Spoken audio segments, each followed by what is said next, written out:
నెల 25న విజయవాడలో గీతా హోమం, కాకినాడలో డిసెంబర్ 19న గీతా జయంతి సందర్భంగా ప్రత్యేక కార్యక్రమాలను భారీ స్థాయిలో నిర్వహిస్తున్నట్లు విజయవాడ ఉత్తరాది మఠాధికారి సుధా పండితులు సుమంత్ ఆచార్ పాటిల్ తెలిపారు. ఈ నెల 23న గీతా జయంతి సందర్భంగా ముక్కోటి ఏకాదశి నాడు ఉదయం నుండి పండితులు మరియు భక్తులు కలిసి శ్రీ భగవద్గీత సామూహిక పారాయణ కార్యక్రమాన్ని నిర్వహణకు ఏర్పాటు చేశామని, అదేవిధంగా 25న 2 రాష్ట్రాలకు చెందిన సుధా పండితుల ఆధ్వర్యంలో భక్తుల సమక్షంలో గీతా మహాయజ్ఞాన్ని నిర్వహిస్తున్నామని అన్నారు. ఈ విశేష హోమ కార్యక్రమాలలో విజయనగరం నుండి రఘోత్తమాచార్, గుంటూరు నుండి రఘు ప్రేమాచార్, హైదరాబాద్ నుండి జనార్దనాచార్తో పాటు పలువురు విజయవాడ నగరానికి వస్తున్నారని సుమంత్ ఆచార్ తెలిపారు. ఈ గీత మహాయజ్ఞ కార్యక్రమాల్లో పాల్గొనేందుకు 2 తెలుగు రాష్ట్రాల నుండి భక్తులు పాల్గొనేందుకు వస్తున్నారని తెలిపారు. ధనుర్మాస సందర్భంగా ఈ నెల 17 నుండి విశేష కార్యక్రమాలను నిర్వహిస్తున్నామని, ఇతర వివరాలకు 8605060590 సంప్రదించవచ్చునని సుమంత్ ఆచార్ వివరించారు.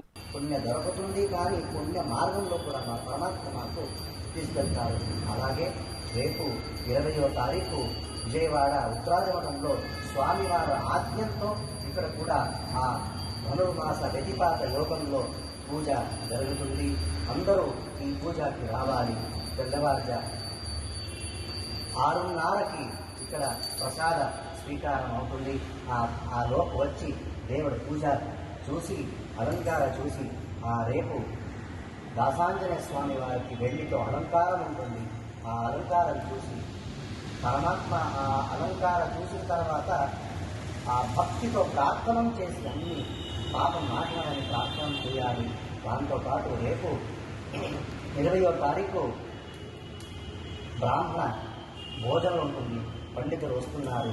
ఆ ఒక్క పండితులకి బ్రాహ్మణ పూజకి మనం ఏదైనా సేవ చేస్తే ఎంత పుణ్యం అంటే చల్లగాల కాబట్టి 50 దుప్పటి వస్త్రాలు దానం ఇస్తే చాలా పుణ్యమైన ఆ రోజు. అందుకే ఆ పుణ్యం మాకు దొరకాలంటే బ్రాహ్మణ సేవ చేయాలి.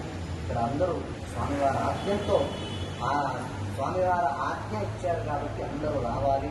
వచ్చి ఈ ధనుర్మాస వ్యతిపాత యోగంలో ఇక్కడ వచ్చి పూజ, తీర్థ ప్రసాద స్వీకారం చేయాలి అని ప్రార్థనతో సుమంతాచార్య గారు ఇక్కడ చెప్తున్నారు. స్వామివారి ఆజ్ఞంతో చెప్తున్నామని